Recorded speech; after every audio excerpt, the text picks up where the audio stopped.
एक गुरु और शिष्य की कहानी को अंत तक जरूर सुने। दोस्तों, एक बार की बात है, एक गुरु और शिष्य जंगल से होते हुए अपने गांव जा रहे होते हैं। अंधेरा काफी हो चुका था।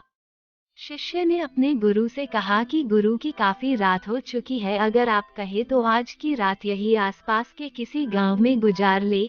गुरु जी ने अपना सर हिलाया और वो आसपास के गांव में एक छोटे से घर के पास जाकर रुके।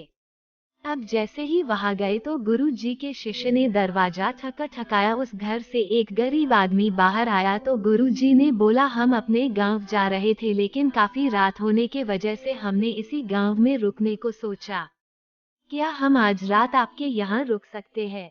गरीब आदमी बोला, हाँ क्यों नहीं, आप दोनों अंदर आ जाइए। अब जैसे ही गुरु जी अंदर गए उन्होंने देखा कि उस आदमी के घर में बहुत ज्यादा गरीबी थी। गुरु जी ने उससे पूछा कि आप काम क्या करते हो? वो गरीब आदमी बोला कि मेरे पास बहुत सारी जमीन है। तो गुरु जी ने बोला, अगर तुम्हारे पास बहुत सारी जमीन है तो इस तरह से क्यों रह रहे हो? वो आदमी बोला, ये किसी काम की नहीं है। गांव वाले बोलते हैं कि ये बंजर जमीन है, यहाँ पर कुछ भी नहीं उगाई जा सकती है और वहाँ फसल उगाना बहुत बड़ी बेवकूफ़ी है। गुरु जी ने बोला कि तुम्हारा गुजारा कैसे होता है? उसने बोला कि मेरे पास एक भैंस है जिससे मेरा पूरा घर चलता है। ये सुनने के बाद गुरु जी सो जाते हैं और रात में जब सब लोग सो रहे होते हैं तब गुरु जी अपने शिष्य को उठाते हैं और उस गरीब आदमी की भैंस लेकर अपने गांव चले जाते हैं। शिष्य अपने गुरु से पूछता है कि गुरु जी, कहीं आप ये गलत तो नहीं कर रहे हैं? उस गरीब आदमी की रोजी रोटी इसी भैंस की वजह से चलती है। तो गुरु जी अपने शिष्य की तरफ देखते हैं और मुस्कुराते हुए आगे बढ़ जाते हैं।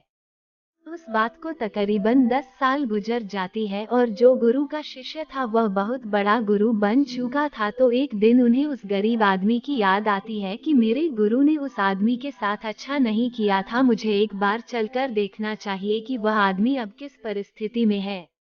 वह शिष्य उस गांव की तरफ जाता है और वहां जैसे ही पहुंचता है तो वह देखता है कि जहां पर उस गरीब आदमी का झोपड़ा था वहां पर एक बड़ा ही आलीशान महल बन चुका था और उस झोपड़ी के बाहर जो बंजर जमीन थी उस पर फल और फूलों के बगीचे थे।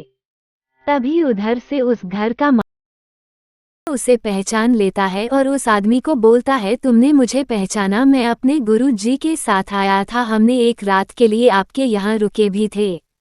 वो आदमी उसे पहचान लेता है और बोलता है कि उस रात में आप कहाँ चले गए थे? और उस रात के बाद ही मेरी भैंस कहीं चली गई थी, मेरे पास कोई रास्ता नहीं था, तो मैंने अपने जमीन पर मेहनत की और फसल निकल आई और आज मैं इस गांव का सबसे बड़ा और सबसे अमीर आदमी बन चुका हूँ। ये सुनने के बाद शिष्य के आंखों में अपने गुरु जी के लिए आंसू आ गए और उसे ये बात अब समझ आई और वो रोने लगा। इस कहानी से हमें ये सीख मिलती है कि हमारे अंदर ऐसी बहुत सी टैलेंट छुपी हुई है, लेकिन हमें कोई ना कोई चीज़ रुका कर रखी है। वो आपके फैमिली वाले भी हो सकते हैं, आपको जॉब भी हो सकती है, कुछ और भी हो सकता है। देखिए, आपके पास भी तो भैंस की जैसी कोई दूसरी चीज़ तो नहीं है जिसने आपको आगे बढ़ने से रोक कर रखा है। लाइक और सब्सक्राइब जरूर करें। थैंक्स। थम्स अप का चिन्ह।